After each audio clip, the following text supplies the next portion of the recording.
Hi everyone, this is Mindy for Honeybee Stamps, and in today's video I'm going to be making a silhouette scene using my Lovely Layers die cuts. The sets that I'm going to be using today are the Lovely Layers Spring Birds, Lovely Layers Spring Greenery, and the Be Still stamp set. Now, if you're familiar with me, you know that I love to make ink blended backgrounds and I love silhouette images.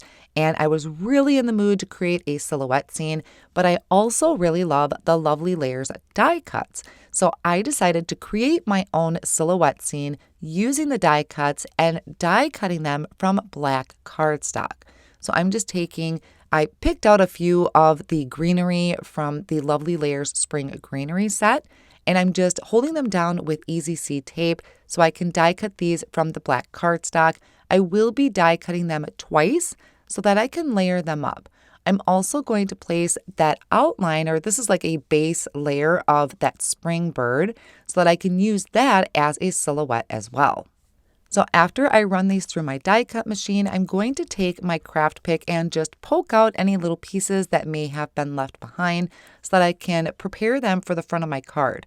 Now I'm going to start working on my background. Since black is a pretty easy color that anything goes with, I can really do whatever I want for my colors in the background. I'm going to be using this grid paper and I'm going to hold it down onto my work surface with some tape. Now, you're probably thinking this is crazy because it's a glass surface, but honestly, with the black glass mat, I struggle seeing the colors, and this is just way easier. I don't have to clean up so much with my inks. I have a piece of hammermill cardstock that is cut to 4 1/4 by 5 1/2, and I'm going to start towards the bottom or one end using Scattered Straw Distress Oxide ink. You may notice that I already have some color down on that grid paper, and that's because I started with Distress inks and I had used Squeeze Lemonade, and that was just way too bright. So I just kind of threw that in my scrap bin and I started over. Now, you may have noticed that I switched blending tools. I started with a dome foam. I switched over with the salvaged patina to my Honeybee Stamps blending brushes. Now, here is where this is all personal preference. When I want to lay down a lot of color like I do for this card, I really do prefer my dome foam blending tools. I thought maybe I would switch to the brushes, but it's more of a workout with my arm. I would mainly use the brushes if I want more of a subtle background. But when I want to apply a lot of color, I pick the dome foam blending tools. Now, I did that salvage patina in the middle, and then I'm coming in on the other end with Seedless Preserves. Now, this is where you really kind of have to work your colors because you may notice there is a very distinct line. So I'm bringing my salvaged patina back in and I'm going to go over that area once again, kind of blending up into the Seedless Preserves. Now, as you're starting to build up your color, you're going to want to go lighter hand, meaning not applying as much pressure with your blending tool, regardless of what tool you're using. And also, I'm finding when you go in kind of a bigger circular motion like you see here with the Seedless Preserves, it's a lot easier to not apply as much pressure with the larger circles. Then I'm going to finish it off by coming back in with that scattered straw and just kind of finishing that off to create that more of a smoothless blend.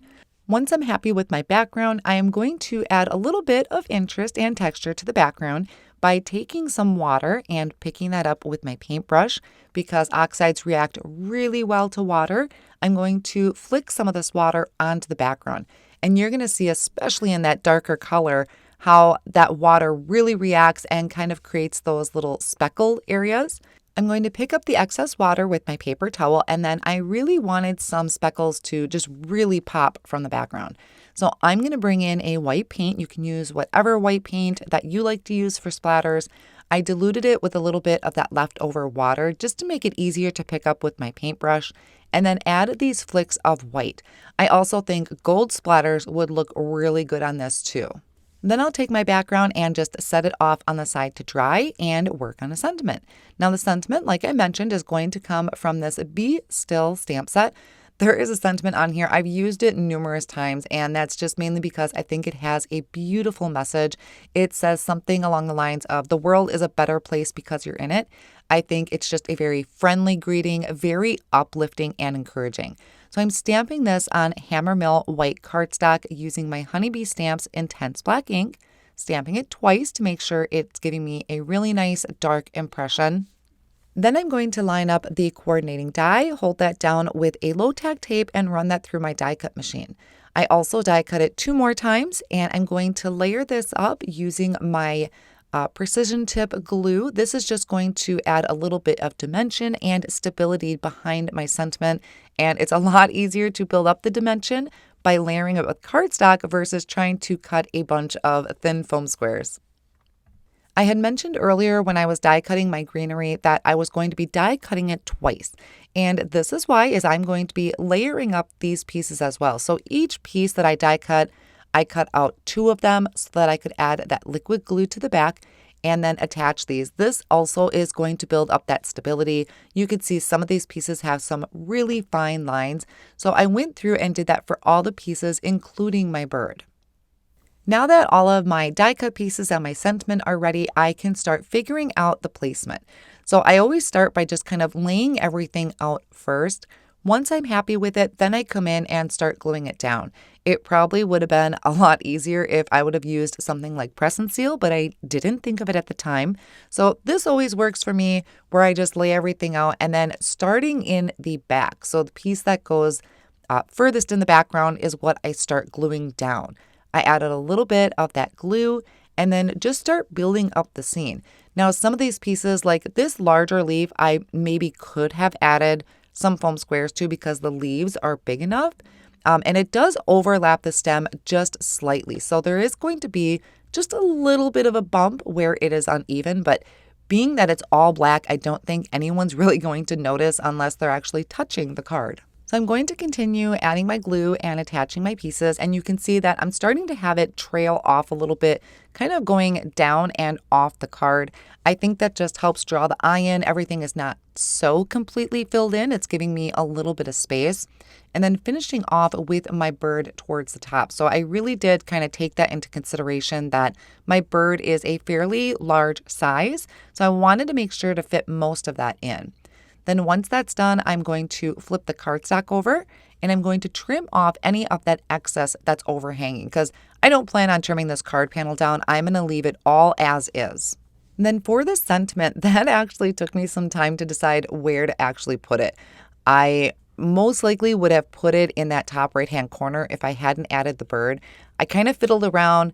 I didn't attach it. I kind of just set it in an area and then walked away for a little while, came back, decided I liked where it was at. So then once I made the decision, I could go ahead and commit to that by adding liquid glue and attaching that down to the card front.